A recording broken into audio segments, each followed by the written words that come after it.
بسم اللہ الرحمن الرحیم۔ یا نبی سلام علیکہ، یا رسول سلام علیکہ۔ تخت تھا جس پر وہ بیٹھتی، اس کے متعلق ہے کہ وہ سونے اور چاندی سے جڑا ہوا، 80 گز لمبا، 40 گز چوڑا، بہت بھاری، جو جواہرات سے جڑا ہوا، اور اس کو جہاں رکھا جاتا تھا 7 دروازے تھے، 7 پہرے دار تھے۔ وہ اپنے محل کے اندر اس تخت کو رکھتی اور اس پر بیٹھتی تھی۔ بلقیس ملکہ تھی۔ اب وہ اپنی فوج کے ساتھ یمن سے نکلی ہے، کہاں؟ فلسطین آنے کے۔ سلیمان علیہ السلام کو خبر ہوئی تو اپنی مجلس سجاتے ہیں اور اس کے بعد پوچھتے ہیں کوئی ہے میری مجلس میں جو بلقیس کے آنے سے پہلے اس کا تخت یہاں لے کر کے آ جائے؟ قرآن میں ہے قال عفریت من الجن انا آتیک به قبل ان تقوم من مقامک۔ اے اللہ کے نبی میں لے کر کے آ جاؤں گا۔ کون کہہ رہا ہے؟ ایک جن۔ عفریت من الجن کا مطلب ایک سرکش جن تھا، بہت بھاری دیو تھا، بڑا جن۔ وہ کہتا ہے کہ میں وہ تخت لے کر کے آ جاؤں گا۔ کب تک؟ کہتا ہے آپ کی مجلس ختم ہونے سے پہلے لے کے آؤں گا۔ جنات کی بڑی طاقت ہوتی ہے۔ جن نے جب یہ کہا کہ آپ کی مجلس ختم ہونے سے پہلے میں لے کے آؤں گا، سلیمان علیہ السلام نے کہا اس سے بھی جلدی کوئی لا سکتا ہے؟ قرآن میں قال الذی عنده علم من الکتاب انا آتیک به قبل ان یرتد الیک طرفک۔ سلیمان علیہ السلام کی امتیوں میں سے ایک انسان جو اس وقت کے ولی تھے، حضرت آصف بن برخیہ، کھڑے ہوئے، کہا اے اللہ کے نبی میں لے کے آؤں گا۔ کہا کب تک لاؤ گے؟ کہا آپ کی پلک جھپکنے سے پہلے۔ آج کی شب میں قرآن عظیم کے 19 پارے مکمل ہو چکے۔ اللہ عز و جل بقیہ قرآن عظیم کے حصے کو صحیح تجوید سے پڑھنے اور آپ کو سماعت کرنے کی توفیق عطا فرمائے۔ آج ہم نے سورۃ الفرقان اور سورہ شعراء اور سورہ نمل کی تلاوت کی ہے۔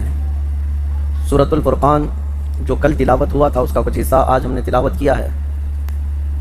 قرآن کا ایک دوسرا نام بھی ہے فرقان، اور اللہ تعالیٰ نے اس سورہ کی شروعات یوں فرمائی تبارک الذی نزل الفرقان علی عبدہ۔ بلندی ہے، پاکی ہے اس ذات کے لیے جس نے فرقان کو اپنے بندے خاص پر اتارا۔ فرقان کیا اتارا؟ یہی قرآن عظیم۔ قرآن کا ایک دوسرا نام ہے فرقان۔ جیسے آپ مشہور سنتے بھی رہتے ہیں قرآن مجید، فرقان حمید۔ فرقان کا مطلب ہوتا ہے فرق کرنے والا، حق اور باطل کے درمیان تمیز کرنے والا۔ اور اس کا نام فرقان اس آیت میں بھی آیا ہے شہر رمضان الذی انزل فیہ القرآن ھدی للناس وبینات من الھدی والفرقان۔ یعنی اللہ تعالیٰ نے رمضان کے مہینے میں قرآن کو اتارا۔ رمضان کا وہ مہینہ ہے جس میں قرآن اتارا گیا ہے، کس لیے؟ لوگوں کے لیے ہدایت ہے اور لوگوں کو فرق کرنے والا، حق اور باطل کے درمیان تمیز، امتیاز پیدا کرنے والا، یہ قرآن ہے۔ اور اس میں ایک آیت ہے، اللہ تعالیٰ فرماتا ہے قیامت کے دن کچھ لوگ کہیں گے یا ویلتا لیتنی لم اتخذ فلانا خلیلا، اے کاش میں فلاں کو دوست نہ بنایا ہوتا تو اچھا ہوتا۔ لقد اضلنی عن الذکر، کہ اس نے مجھے قرآن سے بلکہ ذکر اللہ سے روک دیا تھا، گمراہ کر دیا۔ کچھ لوگ صرف دوستوں کی وجہ سے دوزخ میں جائیں گے، اور اچھے دوست ہوں تو دوستوں کی وجہ سے جنت میں بھی جائیں گے۔ صحبت صالح ترا صالح کنت، صحبت طالع ترا طالع کنت، فارسی میں مشہور ہے۔ اچھے کی صحبت تجھے اچھا بنا دیتی ہے، برے کی صحبت تجھے برا بنا دیتی ہے۔ حضور اکرم صلی اللہ تعالیٰ علیہ وسلم نے بھی ارشاد فرمایا اچھوں کی صحبت ایسے ہے جیسے کوئی عطر کی دکان میں گیا اور آیا، اگرچہ عطر نہ لگایا ہو لیکن اس کے جسم میں خوشبو آنے لگ جاتی ہے دکان پہ جا کر آنے سے ہی۔ اچھے کی صحبت میں بیٹھنے کے بعد اس کے اخلاق کا اثر آ ہی جاتا ہے۔ اور برے کی صحبت کے متعلق حدیث پاک میں ہے ایسے ہی ہے جیسے کوئلے کے کان میں گیا، کام نہیں کیا پھر بھی کپڑوں پر کالک لگی جاتی ہے، تو اثر ہو ہی جاتا ہے۔ اسی لیے اپنی صحبتیں دیکھو میرے عزیزو، کس کے ساتھ بیٹھتے ہو، کس کے ساتھ اٹھتے ہو، کس کے ساتھ چلتے پھرتے ہو، کس کے ساتھ تمہارے زندگی کے ایام گزر رہے ہیں، یہ بہت ضروری ہے۔ اور یہ بھی فرمایا گیا کہ انسان اس کے دوستوں سے ہی پہچانا جاتا ہے، اس کے دوستوں سے ہی اس کی کیٹیگری متعین ہوتی ہے، کس کے ساتھ بیٹھتا ہے، کن لوگوں کے ساتھ رہتا ہے، اسی سے اس کا سٹیٹس بھی معلوم پڑتا ہے، اس کا معیار بھی پتہ چلتا ہے۔ چوروں کے ساتھ رہتا ہے، اگرچہ چوری نہیں کرتا لیکن چوروں میں نام اس کا مل جاتا ہے۔ بہت ساری جگہوں پر آپ نے دیکھا ہوگا نشہ تو نہیں کرتا لیکن جتنے نشیڑی ہیں ان کے ساتھ بیٹھتا اٹھتا ہے، لوگوں کے ذہن میں یہ بات آ جاتی ہے کہ اس کے اندر بھی وہی گن ہیں، وہی گن ہیں، یعنی جو اس کے دوستوں کے عادات و اطوار ہیں شاید اس کے اندر بھی ہوں گے۔ ہزار تم کہتے رہو کہ میں نہیں کرتا، لیکن وہ صحبت تمہاری تمہیں بدنام یہاں جب کرتی ہے تو پھر قیامت کے دن کیا ہوگا؟ اللہ تعالیٰ فرماتا ہے قیامت کے دن کچھ لوگ چیخ رہے ہوں گے، چلا رہے ہوں گے یا ویلتا لیتنی لم اتخذ فلانا خلیلا، اے کاش میں فلاں کی دوستی نہ کیا ہوتا تو اچھا ہوتا۔ اسی لیے حضرت انس رضی اللہ تعالیٰ عنہ فرماتے ہیں مجھے زندگی میں سب سے زیادہ خوشی حضور کی ایک حدیث کی وجہ سے ہوئی۔ ایک حدیث میں نے سنا تو سب سے زیادہ خوشی ہوئی۔ کون سی؟ نبی کریم صلی اللہ تعالیٰ علیہ وسلم نے ارشاد فرمایا المرء مع من احب، آدمی قیامت کے دن اسی کے ساتھ اٹھایا جاتا ہے جس سے وہ محبت کرتا ہے۔ حضرت انس کہتے ہیں اس حدیث سے مجھے بہت خوشی ہوئی۔ پوچھا کیوں؟ کہا اس لیے کہ میں رسول اللہ سے محبت کرتا ہوں، میں نبی پاک صلی اللہ علیہ وسلم سے محبت کرتا ہوں، اور جو حضور سے محبت کرتا ہے، خلفائے راشدین سے محبت کرتا ہے، اولیاء امت سے محبت کرتا ہے، قیامت کے دن وہ انہی کے ساتھ اٹھایا جائے گا۔ اور باقی جو پردے پر ناچنے والے، مجرا کرنے والوں سے محبت کرتا ہے وہ انہی کے ساتھ اٹھایا جائے گا۔ تمہاری کیٹیگری یہاں پر بھی متعین ہو جاتی ہے۔ بہرحال اللہ تعالیٰ اچھی صحبتیں عطا فرمائے۔ اور ایک اسی سورہ فرقان میں اللہ کے بندوں کی صفات اللہ نے بیان کی، وَعِبَادُ الرَّحْمَٰنِ الَّذِينَ يَمْشُونَ عَلَى الْأَرْضِ هَوْنًا، رحمان کے بندے جب زمین پر چلتے ہیں تو دھیمے انداز میں چلتے ہیں، یعنی اکڑ کر نہیں چلتے۔ رحمان کے بندے، ان کی تعریف میں اللہ نے کئی آیتیں نازل فرمائی۔ کون ہے یہ عباد الرحمن؟ عباد الرحمن، ان کی تعریف میں آیتیں آئی ہیں۔ اور پھر دوسری ان کی صفت یہ ہے وَإِذَا خَاطَبَهُمُ الْجَاهِلُونَ قَالُوا سَلَامًا، جب جاہل لوگ ان سے بات چیت کرتے ہیں یا وہ جاہلوں سے آمنا سامنا ان کا ہوتا ہے تو یہ سلام کر کے گزر جاتا، جاہلوں سے بحث نہیں کرتے۔ کون؟ اللہ کے نیک بندوں کی صفت یہ ہے۔ میں ایک مثال دیتا ہوں، امام اعمش تھے، ایک بہت بڑے امام گزرے ہیں۔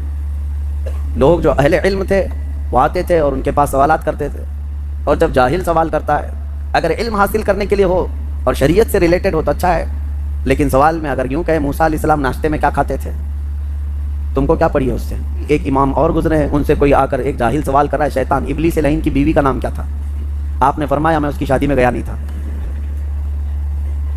تو یہ جاہلوں سے مخاطب ہونا یا مخاطب ہونا دونوں ضرر ہے۔ اور حضور پاک صلی اللہ علیہ وسلم کے علم غیب کے متعلق، ان کے حاضر و ناظر ہونے پر، ان کے بشر و نور ہونے پر ایسی بحثیں رہتی ہیں۔ میرے عزیزوں، میں یہ نہیں کہتا کہ آپ اسلامی ڈیبیٹ کا حصہ نہ بنیں، بالکل شوق سے، لیکن اصول پہلے علم حاصل کرو، اصول دین پڑھو، اس کے بعد شوق سے مناظرے کرو۔ اور یہاں حال یہی ہے کہ کسان جو ہے پھاوڑا چلاتا رہا کھیت میں اور اچانک کسی کا پیٹ درد ہوا، اس کو سرجن کے پاس لے جانا چاہیے کہ کسان کے پاس لے جانا چاہیے؟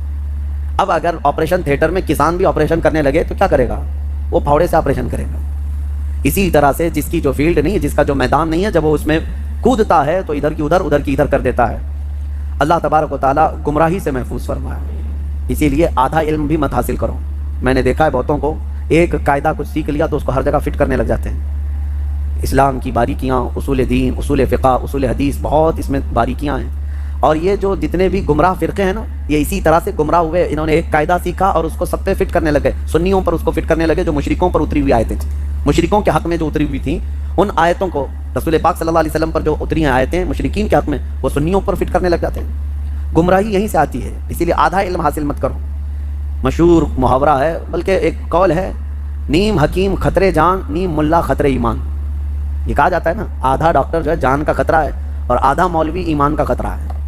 اللہ تعالیٰ حفاظت فرمائے۔ سورہ شعراء ہم نے تلاوت کی، جس میں کثیر انبیاء کرام کا ذکر ہے، اتنی بہترین اس میں آیتیں ہیں۔ اللہ تبارک و تعالیٰ نے انبیاء کرام علیہ السلام کے احوال اس طرح بیان کیے، پڑھنے میں لطف بھی آتا ہے، پڑھنے میں بڑا مزہ آتا ہے۔ ہر نبی کا ایک قول اللہ نے اس میں بیان فرمایا۔ نوح علیہ السلام 950 سال تبلیغ کرتے رہے، لوط علیہ السلام اپنی قوم کو ڈراتے رہے، حضرت صالح علیہ السلام اپنی قوم میں اللہ کی بڑائی بولتے رہے، حضرت شعیب علیہ السلام، ان سب نبیوں کا ایک قول یہ ہے، وہ اپنی قوموں سے یہ کہتے تھے، ان اجری وما اسألکم علیہ من اجر ان اجری الا علی رب العالمین، اے لوگوں میں جو کچھ تمہیں سکھا رہا ہوں اس پر میں تم سے کوئی اجرت نہیں مانگتا، میرا اجر تو رب العالمین کے پاس ہے۔ یہ انبیاء کرام کا قول تھا۔ اللہ تعالی ہمیں انہی کے نقش قدم پر چلا ہے۔ میں آپ سے یہی کہتا ہوں کہ ہم جو کچھ بھی یہاں خدمت کر رہے ہیں، نہ مسجد سے ہم اس کی کوئی اجرت کا مطالبہ کرتے ہیں، اور نہ ہی لوگوں سے مجھے کوئی توقع ہے، نہ ہی ہم نے کوئی مطالبہ رکھا ہے۔ اللہ تعالیٰ ان انبیاء کی سنت پر ہمیں زندہ رکھے، ہم جو کچھ بھی دین کا کام کر رہے ہیں مولا ہمارا اجر قیامت میں عطا فرمائے۔ ہاں، اگر طے کر لیا آدمی، مانگ لیا، مطالبہ کیا، تو گویا کہ اس نے اپنی اجرت مانگ لیا اور دنیا میں برابر ہو گیا، اور مطالبہ نہیں کیا ہے تو انبیاء کی نیابت میں کام کر رہا ہے، وہ نبیوں اور رسولوں کی نیابت میں کام کر رہا ہے۔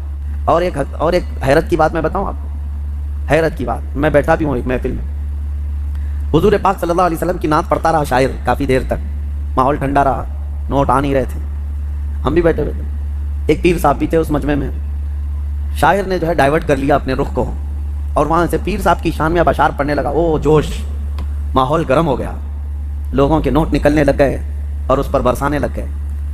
کس طرح کا مجمع بنایا گیا ہے میرے عزیزوں، اس حبیب رب العالمین کی شان میں نعت پڑھنے پر سناٹا ہے، جس کی تعریف میں قرآن رطب اللسان ہے، جس کی تعریف میں تمام کائنات کی اشیاء رطب اللسان ہیں، اس نبی رحمت کی تعریف میں تمہارے کانوں میں سناٹا ہے۔ اور ایک پیر کے متعلق جیسے ہی کہہ دیا گیا، جوش آ گیا۔ یہ شخصیت پرستی کا جو رواج شروع ہوا، اس سے بچا جائے، اس سے بچا جائے۔ میں اس کے سخت مخالف ہوں۔ بات ہو تو رسول رحمت کی بات ہو، مصطفیٰ کریم صلی اللہ علیہ وسلم کی بات ہو۔ میں نے کبھی یہ اپنے لیے پسند نہیں کیا کہ میرے شان میں یا میرے لیے کوئی بڑے القاب یا بڑے اشعار پڑھے جائیں، کبھی نہیں، اللہ گواہ ہے اس بات کا۔ ہماری خواہش صرف اتنی ہوتی ہے ہمارا اپنا نام کس کی وجہ سے ہے؟ وہ رحمت دو عالم صلی اللہ علیہ وسلم کی وجہ سے ہے۔ اگر نبی پاک صلی اللہ علیہ وسلم کی نسبت ہمارے ساتھ نہ ہو تو ہم تو ایک مردہ لاش ہیں، ہماری اپنی کوئی حیثیت نہیں۔ شاعروں کو یہ چاہیے نعت خاں بنو، نوٹ خاں نہ بنو۔ نعت خاں اس کی بڑی فضیلت ہے، اس کی قبر بھی ہمیشہ خوشبوؤں سے مہکتی رہتی ہے۔ جو نعت رسول پڑھنے والا ہے دنیا سے جاتا ہے، اس کی قبر جو ہے خوشبو سے بھر دی جاتی ہے۔ اور جس نے صرف دنیا کی طلب رکھی، پھر اس نے نعتوں کو ایک ذریعہ بنایا اور بیچتا رہا۔ آج بہت سارے ایسے معاملات ہیں۔ ایک شاعر کو یہی میں کافی سال پہلے 10 سال پہلے 10-12 سال ہو گئے ہوں گے، بہت پیسے دے کر کے لوگ بلائے تھے، میں بھی تھا جلسے میں۔ نماز کا وقت ہوا، ہم نماز کے لیے کھڑے ہو گئے، لیکن وہ پان کھاتے ہوئے باہر بھاگ گئے، نماز نہیں پڑھی۔ پھر صبح کی بھی نماز نہیں، عشاء کی بھی نماز نہیں۔ مجھے بہت اس چیز سے نفرت ہوتی ہے کہ نماز کے لیے ذرا برابر بھی سستی نہ کی جائے، کاہلی نہ کی جائے، چاہے وہ کوئی بھی ہو، معاف نہیں ہے اس کے لیے، پیر ہو کوئی بھی ہو، نعوذ باللہ من ذالک۔ یہ ایک بات پھیلی ہوئی ہے، مشہور بھی ہے۔ اللہ تعالیٰ ایسے ناہنجاروں سے ہماری حفاظت فرمائے۔ اپنی محفلوں کو پاکیزہ رکھو۔ نعت پاک یقیناً سننا چاہیے، عشق رسول بڑھتا ہے، لیکن کوشش یہ کرو کہ وہ نعت خواں جس کے پڑھنے سے نبی پاک صلی اللہ علیہ وسلم کا حسن یاد آ جائے، حضور پاک کی محفلیں یاد آنے لگے اور تمہارے دل میں عشق بڑھتا چلا جائے۔ اور میں ان نعت خوانوں سے کہتا ہوں تم اس کی طلب چھوڑ دو، مال کی طرف مت دیکھو، گنبد خضرا کی طرف دیکھو، اتنا ملے گا کہ تمہاری جھولی تنگ ہو جائے گی، جھولی تنگ ہو جائے گی۔ بڑے بڑے اور بھی نعت خواں ہیں جن سے ہماری ملاقات ہے، الحمدللہ انہوں نے کبھی مطالبہ نہیں کیا، لیکن اللہ کے حبیب کی بات کرتے ہیں تو اتنا انہیں نوازا گیا ہے کہ وہ اب خود دوسروں کو نوازتے ہیں۔ یہ بھی میرے سامنے موجود ہے۔ میں ان سے کہتا ہوں کہ تم طلب مت رکھو، میرے آقا جو دیتے ہیں ان کے دربار سے جو ملتا ہے وہ بہت ہوتا ہے، بہت ہوتا ہے۔ اللہ کریم ہمیں بے نیاز رکھے۔ بس سورہ نمل آخری سورہ جو ہم نے تلاوت کی، چونٹی کے نام سے سورہ ہے، نمل چونٹی کو کہتے ہیں۔ اور ایک واقعہ اس میں ذکر ہوا ہے حضرت سلیمان علیہ السلام کا، کہ اللہ تعالیٰ نے سلیمان علیہ السلام کو ہر جانور، ہر پرندے کی بولی سکھائی تھی۔ وہ اللہ کے نبی سارے پرندوں کی بولیاں جانتے تھے۔ ان کا ایک واقعہ بھی موجود ہے کہ وہ اپنی مجلس جب سجاتے تو سارے پرندوں کو، سارے جانوروں کو حاضر ہونے کا حکم دیتے، سب آ جاتے۔ ایک مرتبہ سب کو حاضر ہونے کا حکم دیا، جنات بھی، انسان بھی، پرند بھی، چرند بھی، جانور بھی، سارے پوری محفل کو دیکھتے ہیں۔ سلیمان علیہ السلام نظر ڈالتے ہیں اور کہتے ہیں اس میں ایک پرندہ غائب ہے جس کا نام ہدہد ہے، کہاں ہے یہ؟ وہ نظر نبی کی نظر ہے، امتی تو سب تھے لیکن جانوروں میں سے ایک پرندہ حاضر نہیں تھا۔ کہتے ہیں کہ مالی لا ار الہدہد، کہاں ہے؟ میں ہدہد کو نہیں دیکھ پا رہا ہوں، کہاں گیا ہے؟ اگر یہ غائب ہے بغیر بتائے، لأعذبنہ عذابا شدیدا، میں اسے سخت ترین سزا دوں گا۔ اگر وہ میرے بغیر بتائے گیا، کلاس سے غیر حاضر ہو رہا ہے بغیر بتائے، تو سلیمان علیہ السلام نے جیسی کہا، سبوں نے کہا کہ اے اللہ کے نبی وہ غائب ہے، مجلس میں نہیں ہے۔ تھوڑی ہی دیر کے بعد ہانپتا کانپتا یہ ہدہد آ گیا۔ ہدہد ایک پرندہ ہے، آ گیا، کہا اے اللہ کے نبی معذرت، مجھے معاف کریں، میں اڑتے اڑتے ایک ایسے وطن میں گیا تھا جہاں میں نے ایک عورت کو دیکھا کہ وہ بادشاہ بنی ہوئی ہے لوگوں کی اور وہ حکومت کر رہی ہے، اور اس کا حال یہ وجدتھا وقومھا یسجدون للشمس، اس کی پوری قوم جو ہے سورج کی عبادت کر رہے ہیں۔ پرندہ تعجب کر رہا ہے لوگوں پر، پرندہ تعجب کر رہا ہے، سورج کی پوجا کرنے والوں کو میں دیکھ کر کے آیا۔ وہ پرندہ ہمارے ملک میں آتا تو کتنا تعجب کرتا، کیا کیا پوجا کر رہے ہیں۔ وہ پرندہ یہ سبا بلقیس ملکہ تھی، یہ رہنے والی تھی یمن کی، اور حضرت سلیمان علیہ السلام فلسطین میں ہیں، اور یہ پرندہ یمن سے اڑ کر کے آیا اور کہا میں ایک ایسی عورت کو دیکھا جو حکومت کر رہی ہے اور اس کی ساری قوم سورج کی عبادت کر رہی ہے۔ ان کو عقل نہیں ہے اللہ کے نبی، اور شیطان نے ان کے اعمال سجا کر کے دے دیے ہیں ان کو اور بہکا کر کے رکھا ہے، کیا بتایا جائے، سب گمراہ ہیں۔ تو سلیمان علیہ السلام نے کہا ٹھیک ہے، تیرا عذر قابل قبول ہے کہ تو ایک ایسی خبر لے کر کے آیا ہے، کیونکہ سلیمان علیہ السلام کی حکومت تقریباً پوری دنیا پر قائم تھی ان کے دور میں۔ تو اب جب ان کی رعایا میں اس طرح کی بات پائی جا رہی ہے، یا کوئی دور دراز کوئی عورت حکومت کر رہی ہے چند لوگوں پر، اور یہ پرندہ خبر لے کر کے آیا، تو حضرت سلیمان علیہ السلام نے کہا ٹھیک ہے جا، میں تیرے ہی ہاتھ اسے پیغام بھیجتا ہوں۔ ایک خط لکھا جس میں شروع میں ہی لکھا بسم اللہ الرحمن الرحیم۔ یہ خط لے کر کے اس کو کہا کہ جا اس سے کہہ دے کہ تو اور تیری قوم یہ سورج کی عبادت چھوڑ کر اللہ وحدہ لا شریک کی عبادت کریں۔ تو یہ خط جب گیا تو یہ ہدہد جا کر کے وہ ملکہ سبا بلقیس کے پاس خط چھوڑ دیا۔ بلقیس نے خط اٹھا کر پڑھا اور پھر ڈر گئی کہ سلیمان کی طرف، وہ بادشاہ تھے اس وقت کے، سلیمان علیہ السلام کی طرف سے خط آیا، اپنے درباریوں کو بلایا، کہا کیا کروں، مشورہ دو۔ سبوں نے کہا ہم طاقتور ہیں بہت، لڑیں گے، دیکھا جائے گا سلیمان علیہ السلام کی فوج اگر آتی ہے تو ہم لڑیں گے، ماریں گے۔ بلقیس نے کہا نہیں، لڑائیوں میں نقصان کے علاوہ کچھ نہیں ہوتا، شہر کے شہر تباہ ہو جاتے ہیں، اگر وہ اپنی فوج لے کر ہمارے علاقے میں آئے تو سب مر جائیں گے، شہر بھی برباد ہوگا۔ ایک کام کرتی ہوں، اکثر بادشاہ ٹیکس کے لیے یہ سب کرتے ہیں، یعنی جیسے یہاں پر بھی ہوتا تھا کہ علاقے فتح کرتے تھے اور اس علاقے کا جو نواب ہوتا یا راجا ہوتا اگر وہ ٹیکس دینے لگ جائے تو چھوڑ دیا جاتا. تو بلقیس کہتی ہے کہ دیکھتے ہیں بڑے بڑے ہدیے تحفے اور مال دے کر سلیمان علیہ السلام کو بھیج دیں گے کہ سال میں ہم لوگ اتنا دیتے رہیں گے، ہمیں چھوڑ دیجیے. کہا سب لوگوں نے یہ مشورہ پسند کیا اور پھر بہت سارے تحفے اور ہدایہ لے کر کے لوگ سلیمان علیہ السلام کے پاس آئے اور پیش کیا، یہ ہماری ملکہ بلقیس کی طرف سے ہدیہ ہے، آپ کے لیے قبول فرمائیں. سلیمان علیہ السلام نے دیکھا اور کہا اتمدوننی بمال فما آتانی اللہ خیر مما آتاکم، تم یہ ہلکے مال سے مجھے لبھانے آئے ہو، تمہارے پاس جو ہے اس سے کئی گنا زیادہ بہتر اللہ نے مجھے عطا فرمایا، لے جاؤ اس کو واپس لے جاؤ، اور ہم آ رہے ہیں ایک ایسی فوج لے کر جس کا نہ تم نے پہلے کبھی سنا تھا اور نہ کبھی قیامت تک سن سکو گے، ایسی فوج لے کر اب ہم آ رہے ہیں. سلیمان علیہ الصلوۃ والتسلیم نے کہہ کر کے بھیجا جاؤ، اگر تمہاری ملکہ سبا بلقیس آ جاتی ہے تو ٹھیک ہے، ورنہ ہم فوج لے کر کے آئیں. انہوں نے کہا ہم پیغام لے کر جاتے ہیں. اور جا کر کے کہا لوگوں نے تو انہوں نے تو مال کا ایک قطرہ بھی نہیں پکڑا، ایک سکہ بھی نہیں لیا، واپس کر دیا. بلقیس نے کہا تب تو پھر وہ کچھ اور چاہتے ہیں. اس کا ایک تخت تھا جس پر وہ بیٹھتی، اس کے متعلق ہے کہ وہ سونے اور چاندی سے جڑا ہوا، 80 گز لمبا 40 گز چوڑا، بہت بھاری، جو جواہرات سے جڑا ہوا، اور اس کو جہاں رکھا جاتا تھا 7 دروازے تھے، 7 پہرے دار تھے. وہ اپنے محل کے اندر اس تخت کو رکھتی اور اس پر بیٹھتی تھی. بلقیس ملکہ تھی. اب وہ اپنی فوج کے ساتھ یمن سے نکلی ہے، کہاں؟ فلسطین آنے کے لیے. سلیمان علیہ السلام کو خبر ہوئی تو اپنی مجلس سجاتے ہیں اور اس کے بعد پوچھتے ہیں کوئی ہے میری مجلس میں جو بلقیس کے آنے سے پہلے اس کا تخت یہاں لے کر کے آ جائے. قرآن میں ہے قال عفریت من الجن انا آتیک بہ قبل ان تقوم من مقامک، اے اللہ کے نبی میں لے کر کے آ جاؤں گا. کون کہہ رہا ہے؟ ایک جن. عفریت من الجن کا مطلب ایک سرکش جن تھا، بہت بھاری دیو تھا، بڑا جن. وہ کہتا ہے کہ میں وہ تخت لے کر کے آ جاؤں گا. کب تک؟ کہتا ہے آپ کی مجلس ختم ہونے سے پہلے لے کے آؤں گا. جنات کی بڑی طاقت ہوتی. تو جن نے جب یہ کہا کہ آپ کی مجلس ختم ہونے سے پہلے میں لے کے آؤں گا، سلیمان علیہ السلام نے کہا اس سے بھی جلدی کوئی لا سکتا ہے؟ قرآن میں ہے قال الذی عنده علم من الکتاب انا آتیک بہ قبل ان یرتد الیک طرفک. سلیمان علیہ السلام کی امتیوں میں سے ایک انسان جو اس وقت کے ولی تھے، حضرت آصف بن برقیہ، کھڑے ہوئے. کہا اے اللہ کے نبی میں لے کے آؤں گا. کہا کب تک لاؤ گے؟ کہا آپ کی پلک جھپکنے سے پہلے لاؤں گا. آپ کی پلک جھپکنے سے پہلے میں لاؤں گا. یہ قرآن کے الفاظ میں بتا رہا ہوں. فلما رآہ مستقرا عنده، ابھی سلیمان علیہ السلام بات کمپلیٹ کر رہے تھے. سلیمان علیہ السلام نے گھوم کر کے دیکھا تو وہ تخت لا چکے تھے. جا کر کے تھوڑا سا میپ میں چیک کر کے دیکھ لینا فلسطین سے یمن کا ڈسٹینس کتنا ہے، یمن اور فلسطین میں کتنے کلومیٹر کا فاصلہ ہے. اور یہ اس زمانے کی بات کر رہا ہوں جب کوئی بھی تیز رفتار راکٹ وغیرہ تو چھوڑو، ایک بس بھی نہیں تھی، ایک کار بھی نہیں تھی. اس وقت کوئی سواریاں اگر تھیں تو صرف اونٹ اور گھوڑے تھے، اس کے علاوہ کوئی انٹرنیٹ نہیں تھا، موبائل نہیں، اور نہ ہی فاسٹ. میاں میں یہ نہیں کہہ رہا کہ ای میل آیا، میں یہ کہہ رہا ہوں پورا تخت آیا، پورا تخت آیا. فزیکلی پکڑ کے دیکھ سکتے ہو، یہ نہیں ہے کہ صرف اس کی تصویر آئی تھی. اب میں آپ کو بتاؤں سلیمان علیہ السلام نے جب یہ دیکھا تو کیا کہتے ہیں جانتے ہیں؟ اچھا ایک بات میں آپ کو بتا رہا ہوں، سلیمان علیہ السلام کون ہے؟ اللہ کے نبی ہیں. اور تخت جو لائے وہ کون ہے؟ اللہ کے ولی ہیں. نبی نہیں تھے، وہ ولی تھے. سلیمان علیہ السلام خود بھی تو لا سکتے تھے. ارے وہ جنات سے پوچھ رہے ہیں اور اپنے امتیوں سے پوچھ رہے ہیں. سلیمان علیہ السلام خود بھی تو لا سکتے تھے. یہ عقل کے اندھوں کو اس میں درس ہے جو نبی کی طاقت پر سوال کرتے ہیں.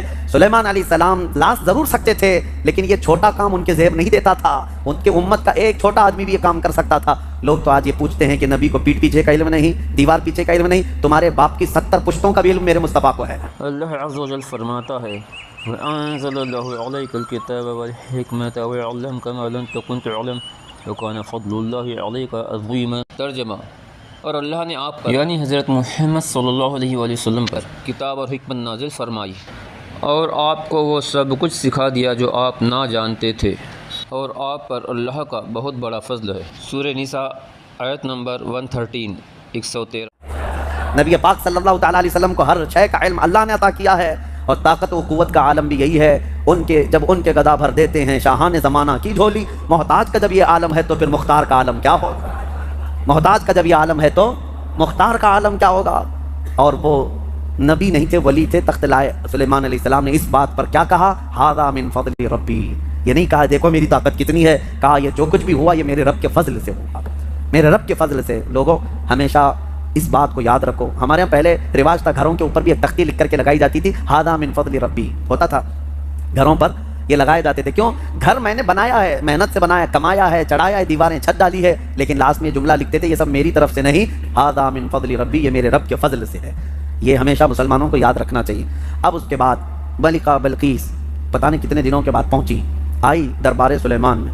جب حاضر ہوئی تو حضرت سلیمان علیہ السلام نے کہا تھا نکروا لہا عرشہا، اس کے تخت کو جو ہے جگہ جگہ سے تھوڑا سا ڈیمیج کر کے رکھو، سوراخ کر کے رکھو، تخت اسی کا ہے بلکہ اس کا۔ جب وہ آئی سلیمان علیہ السلام کے پاس تو سلیمان علیہ السلام اس کو تخت کے پاس لے گئے۔ اہاکذا عرشکی، تیرا تخت بھی ایسا ہی ہے جس پر تو بیٹھتی ہے، تیرا تخت بھی ایسا ہی ہے؟ وہ غور سے دیکھتی ہے، قالت کأنہ ہوا، ایسا ہی نہیں یہی ہے، یہ تخت ایسا ہی میرے تخت کی طرح نہیں، یہی ہے میرا تخت۔ اور اس کے بعد جب اس نے طاقت سلیمان کو دیکھا تو کہتی ہیں اسلمت مع سلیمان للہ رب العالمین، میں سلیمان علیہ السلام کے ساتھ رب العالمین اللہ پر ایمان لے آتی ہوں۔ اسلمت کا مطلب ہوتا ہے اسلام لائی، ملکہ بلقیس بھی اسلام لائی، ہاں سبا بلقیس بھی اسلام لائی، یہ لفظ ہے اسلم تو۔ انشاءاللہ اس زمانے کی بھی کوئی وکٹوریا ہوگی وہ بھی اسلم تو کہے گی، جب طاقت مصطفیٰ کریم صلی اللہ علیہ وسلم کے مظاہرے دیکھے تو وہ اسلم تو کہے گی کہ میں اسلام لائی۔ یہ واقعہ سورہ نمل میں موجود ہے۔ اس کے بعد سلیمان علیہ السلام ایک وادی سے گزر رہے تھے، اس وادی میں چونٹیاں بہت زیادہ تھیں، تو ایک چونٹی کہتی ہے جو رانی تھی کہ چونٹیوں جلدی جلدی اپنے سوراخوں میں چلے چلو کہ سلیمان علیہ السلام اور ان کا لشکر آ رہا ہے اور کہیں وہ بے خبری میں تمہیں روند نہ دیں۔ یہ جملہ جو ہے قرآن میں ہے۔ چونٹی کہتی قالت یا ایھا النمل ادخلوا مساکنکم لا یحطمنکم سلیمان وجنودہ وہم لا یشعرون، سلیمان اور ان کی جو فوج ہے کہیں وہ بے خبری میں تمہیں روند نہ دیں، جلدی جلدی اندر چلو۔ وادی نمل جو ہے نا، یہ چونٹیوں کی وادی، تفسیر میں یہ بتایا گیا ہے کہ ابھی 4.5 کلومیٹر دور تھی، 3 میل یعنی 4.5 کلومیٹر دور سلیمان علیہ السلام ابھی نکلے تھے۔ اسی وقت چونٹی کو پتہ چل گیا کہ اللہ کے نبی اور ان کی فوج، ان کی امت آ رہی ہے، اور جب اس چونٹی نے یہ بات کہی سب دوڑنے لگی اپنے سوراخوں میں۔ تو اب آگے کی آیت سنو، حیرت ہوتی ہے۔ سلیمان علیہ السلام کے بارے میں قرآن کہتا ہے فتبسم ضاحکا من قولها، چونٹی کی یہ بات سن کر کے حضرت سلیمان علیہ السلام مسکرا پڑے۔ سلیمان علیہ السلام مسکرا پڑے۔ کبھی آپ نے چونٹی کی بات سنی؟ مچھر کی تو سمجھ میں آتی ہے، کان کے پاس آ کر کے گیں گیں گیں کرتا ہے، لیکن میں نے تو چونٹی کی آج تک نہیں سنی۔ آپ نے سنی ہے؟ ہوتی ہے آواز اس کی بھی آواز ہوتی ہے، اور آواز بھی اگر سن لیا تو بات کیا کر رہی ہے کون بتائے۔ لیکن قرآن میں ہے حضرت سلیمان علیہ السلام اس چونٹی کی بات پر ہنس پڑے، مسکرا دیے، وہ بھی 4.5 کلومیٹر دور۔ ابھی سلیمان علیہ السلام اس وادی میں پہنچے نہیں اور چونٹی کی بات اتنی دور سے سن لیا۔ میرے عزیزوں، وہ بنی اسرائیل کے نبی سلیمان علیہ السلام کے کان ہیں جو چونٹیوں کی آواز کو سنتے ہیں، اور ہم محمد الرسول اللہ کی طاقت کی بات کر رہے ہیں۔ اس یوں ہی بریلی کے امام نے نہیں کہا تھا دور و نزدیک کے سننے والے وہ کان لالے کرامت پہ لاکھوں سلام۔ قرآن جب کہتا ہے کہ چونٹی کی بولی ہوئی بات اللہ کے نبی سلیمان علیہ السلام سن سکتے ہیں، تو امتی کا پکارا ہوا، امتی کی پکاری ہوئی فریاد مدینے کے تاجدار کیوں نہیں سن سکتے؟ سنیں گے، ضرور سنتے ہیں۔ ہم یہاں سے پکاریں، وہ وہاں سے سنیں، مصطفیٰ کی سماعت پہ لاکھوں سلام۔ یہ اپنے اپنے نصیبے کی بات ہے میرے عزیزوں۔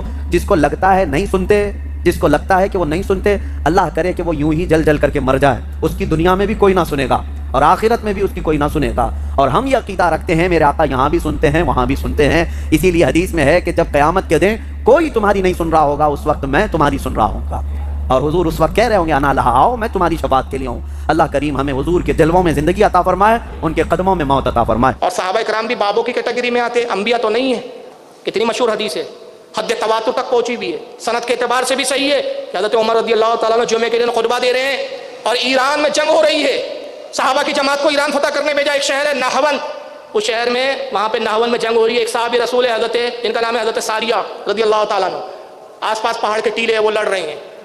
حضرت عمر رضی اللہ تعالیٰ عنہ خطبہ دیتے ہوئے اچانک ارشاد فرماتے اے ساریہ پہاڑ کی طرف، اے ساریہ پہاڑ کی طرف۔ صحابہ کرام حیران ہو گئے کہ بھئی جمعے کے خطبے میں یہ ساریہ کا نام کہاں سے بیچ میں آ گیا، لیکن لوگوں نے اتنا جان لیا صحابہ کرام نے کہ حضرت عمر نے اس طرح کا کلام کیا تو ضرور کوئی نہ کوئی حکمت ہوگی۔ وقت اور وہ دن لکھ لیا گیا کہ تاریخ یہ تھی، وقت یہ تھا، خطبے کا وقت تھا، اس وقت حضرت عمر نے عجیب و غریب آواز لگائی اے ساریہ پہاڑ کی طرف۔